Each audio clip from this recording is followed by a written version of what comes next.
Bismillahirrahmanirrahim, salatu wassalam ala mawlana rasulillah.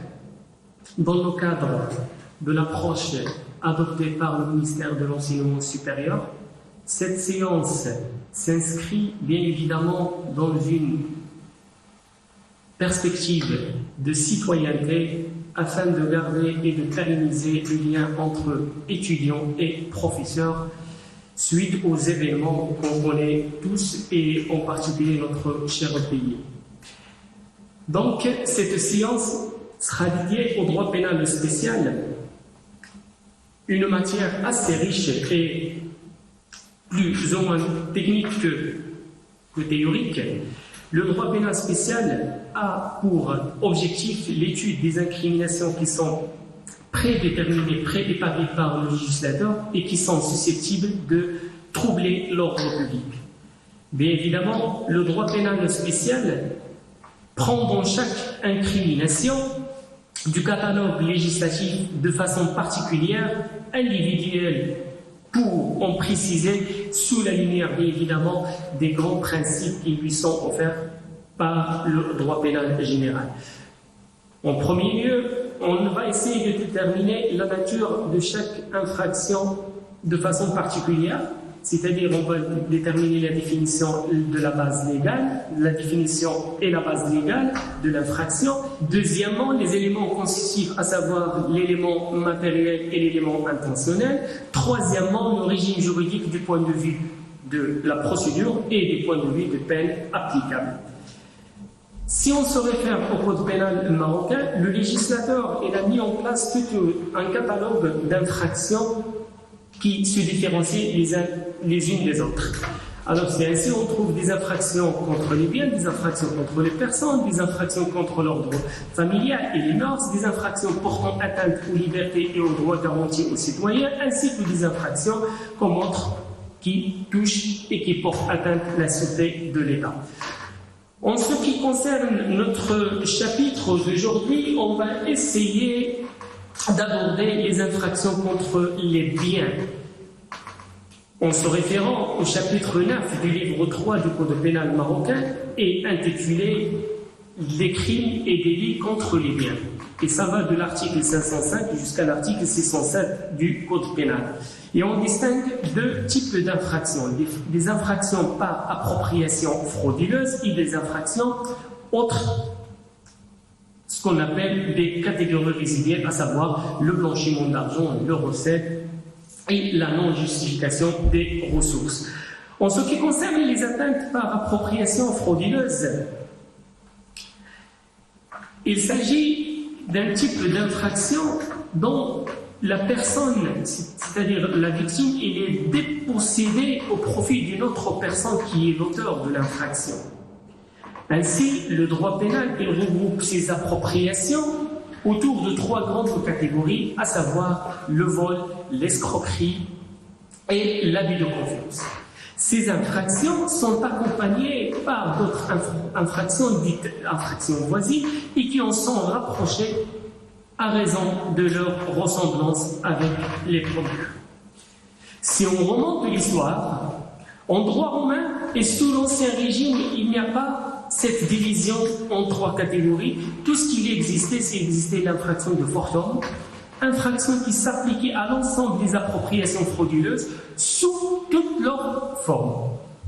Pourtant, dès la Révolution française 1789, cette infraction a été éclatée en trois, c'est-à-dire on en va induire trois sous-infractions, à savoir, ces infractions frauduleuses vont être réalisées selon la doctrine en trois types. Premièrement, des appropriations frauduleuses par appréhension, le vol est l'exemple typique, par tromperie, l'escroquerie, exemple typique, et par détournement, l'abus de confiance est l'exemple typique. En ce qui concerne le vol, c'est une infraction frauduleuse par appropriation.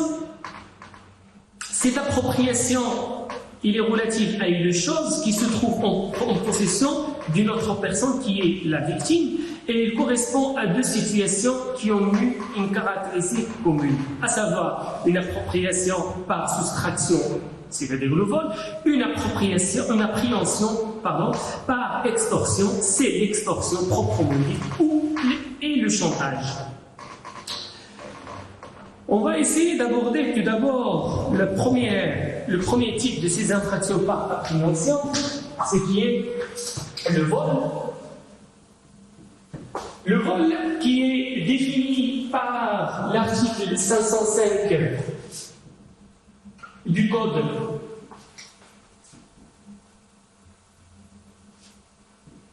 pénal marocain.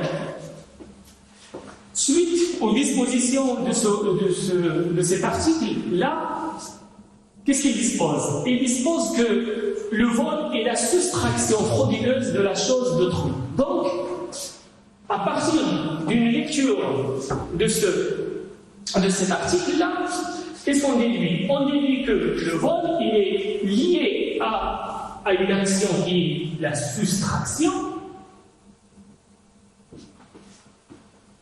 et qui porte, bien évidemment ici je parle de soustraction frauduleuse. Et je reviendrai sur les autres types de soustraction, comme on avait dit tout à l'heure, plus cet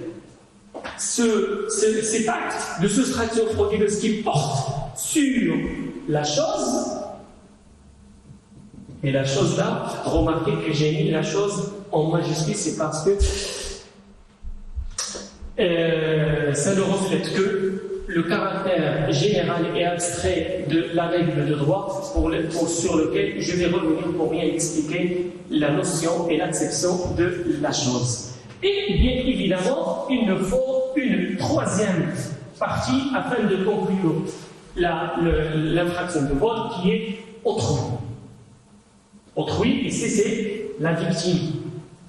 Et ici, la soustraction est de l'auteur. D'accord. Jusqu'à présent, ce qui pose problème ici, bien évidemment, c'est le fond ou l'objet sur lequel porte le vol, qui est la chose.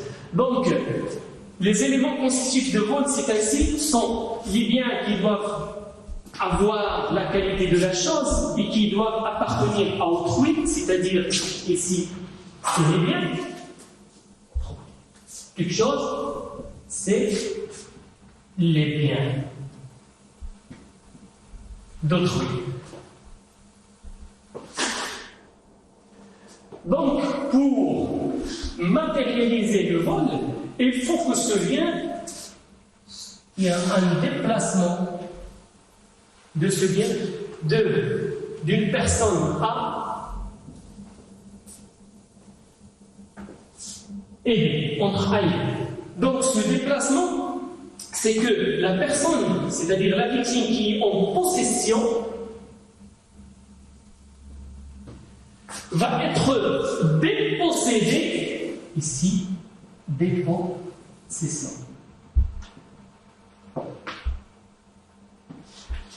Ici c'est l'auteur, et ici c'est la victime.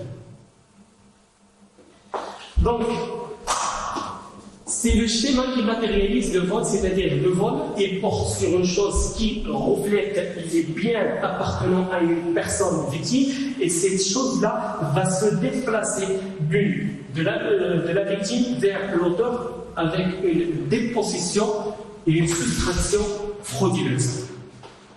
Donc, on va s'arrêter sur la notion de la chose, bien évidemment. Au lieu d'énumérer, le législateur, au lieu d'énumérer et de mettre la chose ou les choses sous un catalogue, il a préféré se servir d'une simple terminologie qui est la chose. Par l'article 505, quels sont exact, trouver le terme, la chose, c'est la question qu'on doit se poser. Quel est le sens que revêt le terme chose? Bien évidemment, la chose se matérialise c'est-à-dire c'est une chose qui occupe l'espace. Mais aucun qualificatif n'est associé tel qu'il serait le mot matériel ou corporel, réduisent ainsi la portée du terme aux choses physiques et tangibles. Il suit de là que le texte vise aussi tous les biens immatériels pourvu qu'ils puissent donner lieu à une soustraction. C'est-à-dire, on a des biens qui sont immatériels. Et là, je vous renvoie vers l'article 521 du Code pénal qui incrimine le vol d'énergie, c'est-à-dire le vol, par exemple, le vol d'électricité, voire même le vol de la Wi-Fi. Donc, au sens de l'article 505, le contenu juridique de la notion de la chose, on peut dire que la chose doit être matérielle ou immatérielle. Ce bien doit être bien évidemment de nature mobilière. Là aussi, j'attire votre attention, il faut qu'on aborde ce passage-là, la distinction des biens de nature mobilière, c'est-à-dire qu'est-ce qu'il en est des immeubles fixes.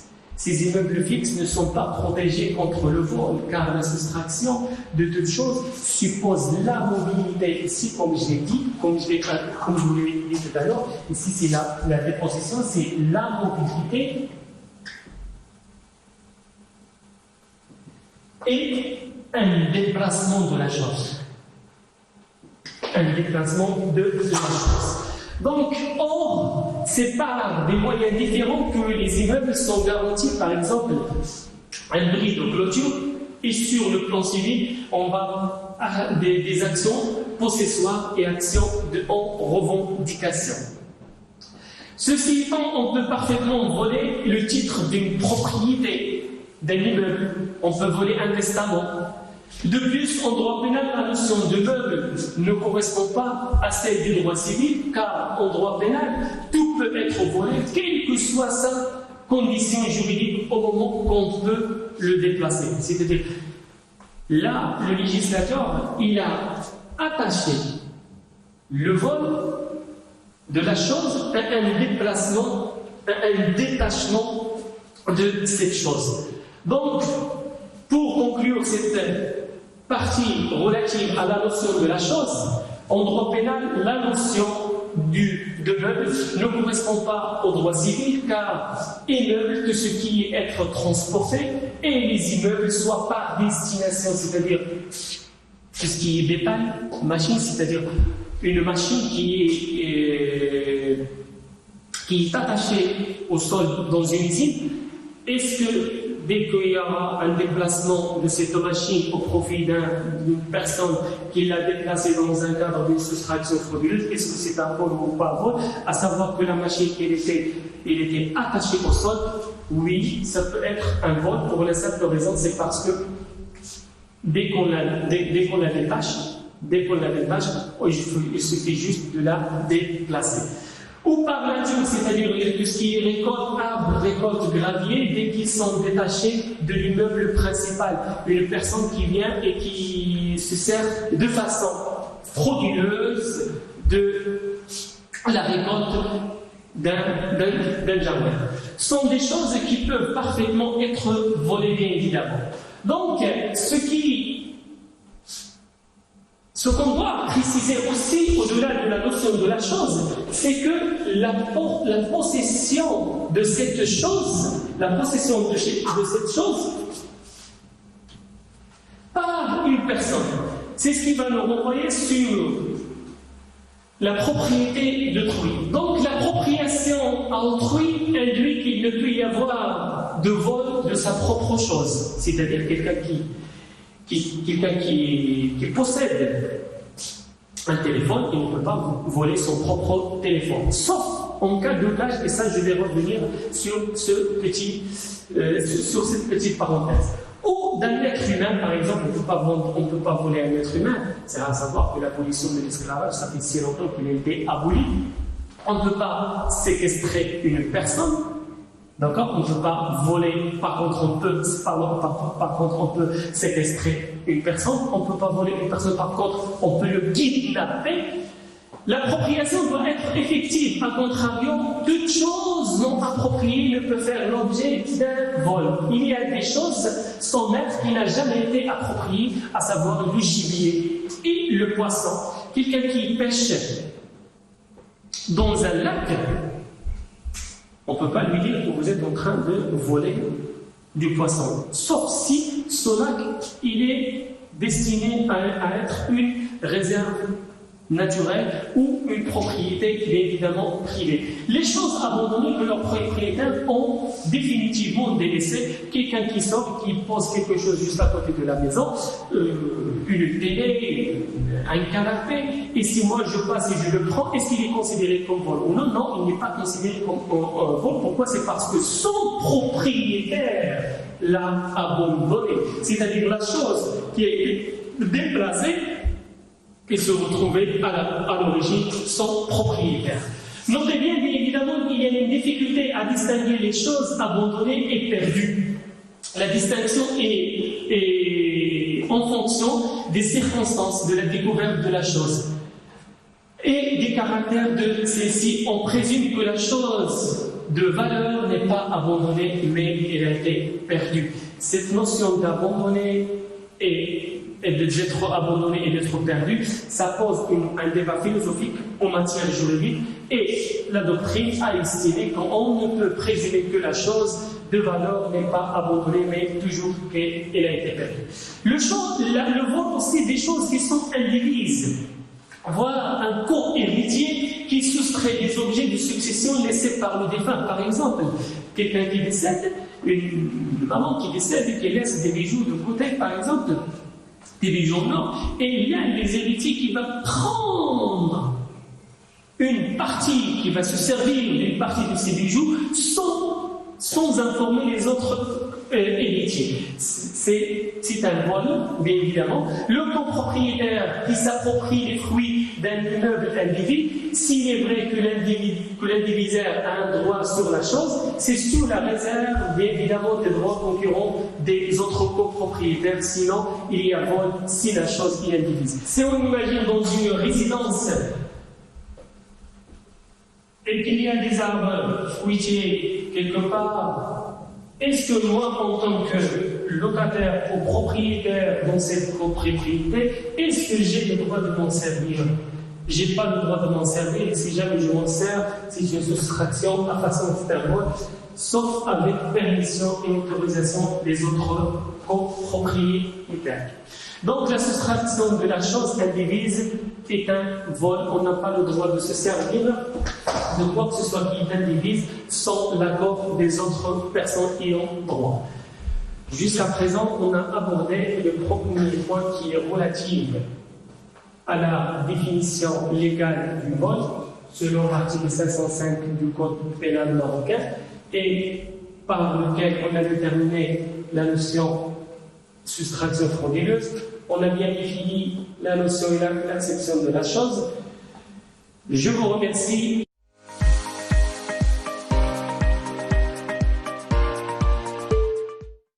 Bonjour à toutes et à tous. Suite au dispositif des cours tenus à distance, notre deuxième point relatif au vol, on va essayer d'aborder la soustraction en tant qu'élément qui matérialise le vol. C'est ainsi que la soustraction se présente comme l'élément matériel du vol, c'est-à-dire comme l'acte qui est puni au titre du vol. Ainsi, la jurisprudence a donné deux définitions successives à la soustraction, à savoir une soustraction matérielle et une autre juridique. En ce qui concerne la soustraction matérielle, c'est une appréhension au sens physique de la chose. C'est la définition initiale et classique de la soustraction, à savoir qui n'est que l'étendue comme un agissement que l'on assimile à un déplacement matériel de la chose, à l'insu et contre le gré du propriétaire au possesseur légitime. Pas de soustraction lorsque la chose est remise volontairement de la part du propriétaire ou du possesseur légitime, et ça on va essayer de l'expliquer après, à savoir que ce soit l'escroquerie ou l'abus de confiance. Ici, en ce qui concerne la soustraction matérielle,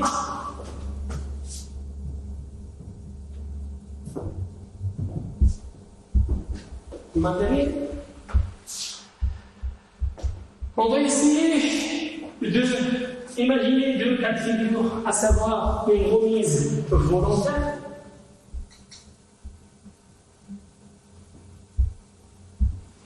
et une remise involontaire.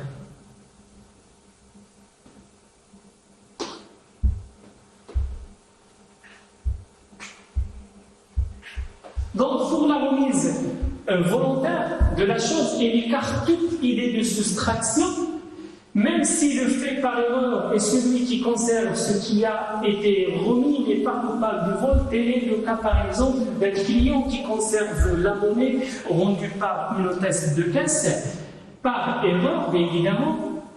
Celui qui obtient une somme supérieure au montant saisi auprès d'un distributeur de billets d'une banque, il suppose une formulation correcte de la carte, par exemple.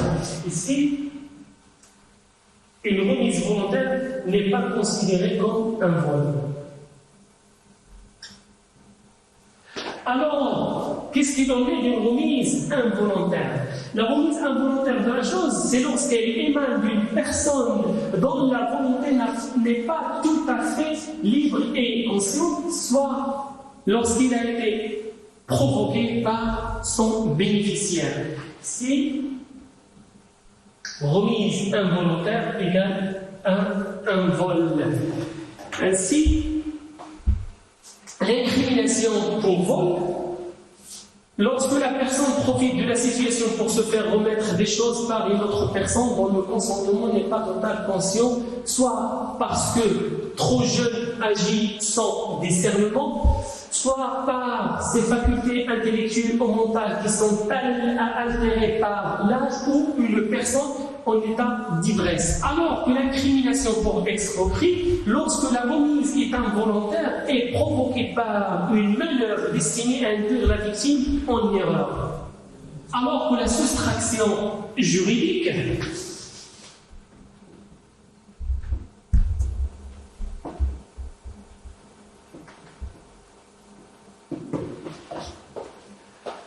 en ce qui concerne la soustraction juridique, c'est une conception plus récente et qui ne comporte pas nécessairement un déplacement matériel de la chose, et c'est une conception juridique qui a été entreprise par Emmanuel Garçon.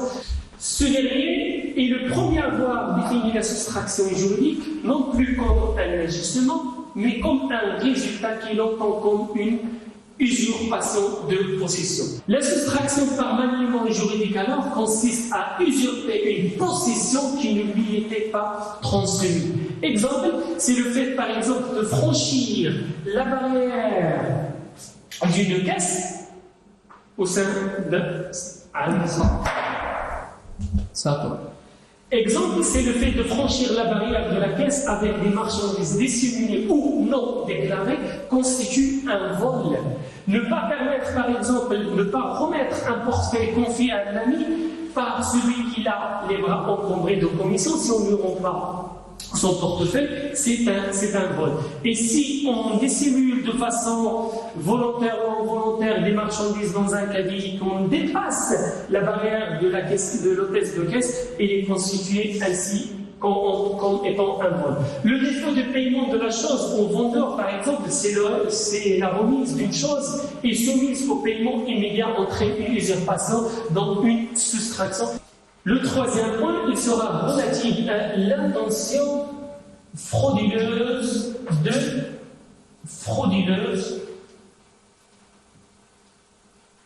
de l'auteur. C'est-à-dire, l'intention frauduleuse, il requiert la volonté chez l'auteur de s'approprier la chose qui ne lui appartient pas et qui appartient à une autre personne, qui est la victime, et de l'incorporer dans son patrimoine.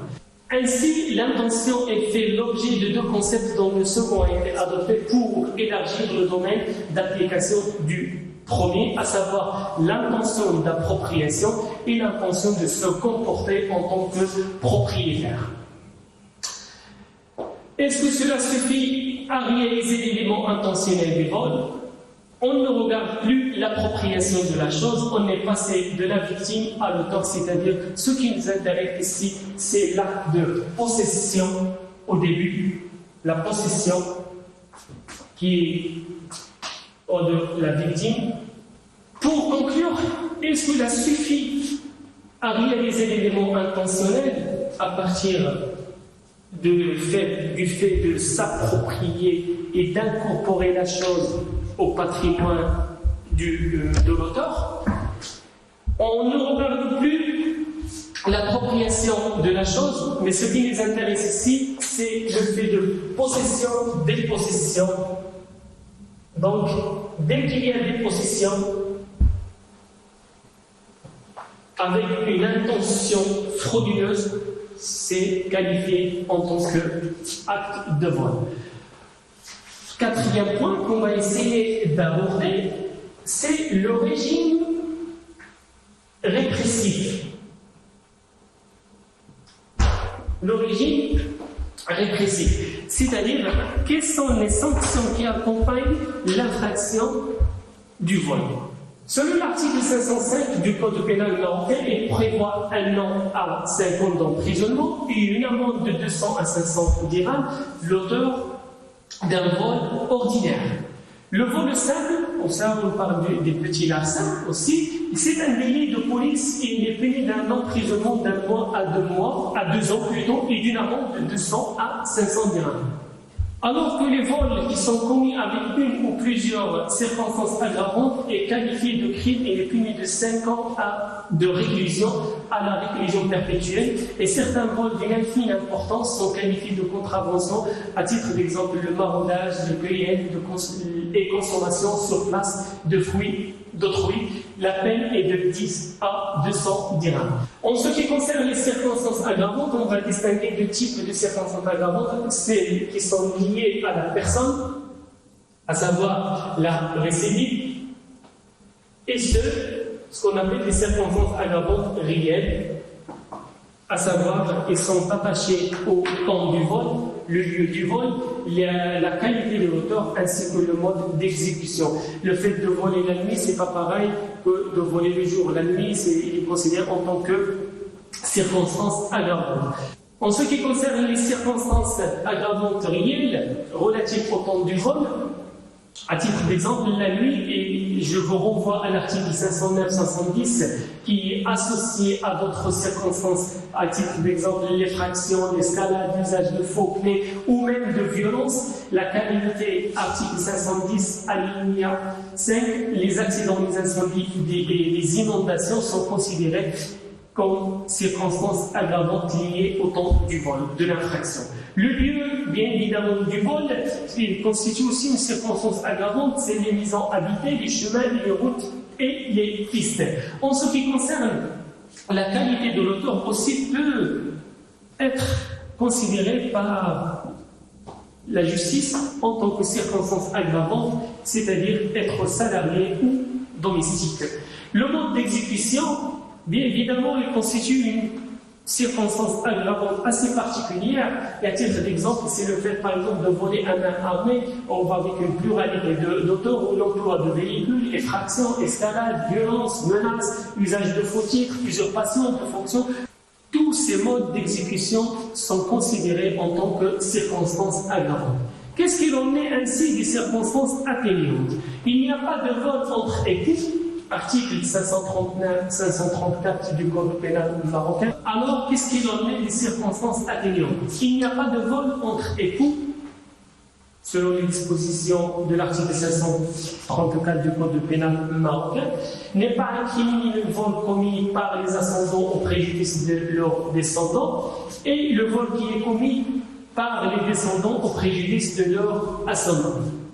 D'autres rôles dits spéciaux viennent s'ajouter au panel de l'infraction vol et qui dépendent de la nature de l'objet dérobé, des modalités de la soustraction, et qui fait que leurs sanctions sont autres que celles du vol spécial, à savoir un emprisonnement moins sévère mais plus souvent aggravé.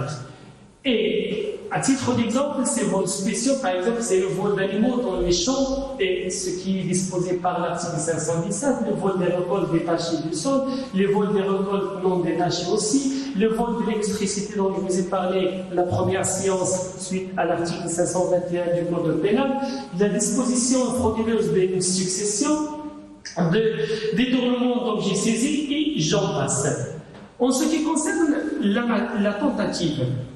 la tentative est toujours punissable qu'il s'agit d'un vol criminel ou d'un vol délictuel simple ou aggravé. Et la tentative est caractérisée par un début d'exécution devant avoir pour résultat direct ou immédiat de consommer les délits, c'est-à-dire de l'intention de déplacer, de déposséder la chose de son propriétaire et de s'approprier et d'incorporer cette chose à patrimoine de l'auteur. Exemple type, une personne surprise par une patrouille de la police au moment où il pénètre dans une voiture en stationnement. Est-ce que c'est considéré comme un vol? Oui, malgré que l'acte n'a pas eu de résultat final, c'est-à-dire une dépossession, c'est juste la tentative. La personne a essayé, a commencé l'exécution de l'infraction, ou le fait de fouiller dans le cartable d'une personne ou d'un casier d'une autre personne. Donc tout acte, première part, la loi. Bien évidemment, le législateur n'a pas exclu deux infractions types d'infractions voisines du vol, à savoir l'extorsion et le chantage.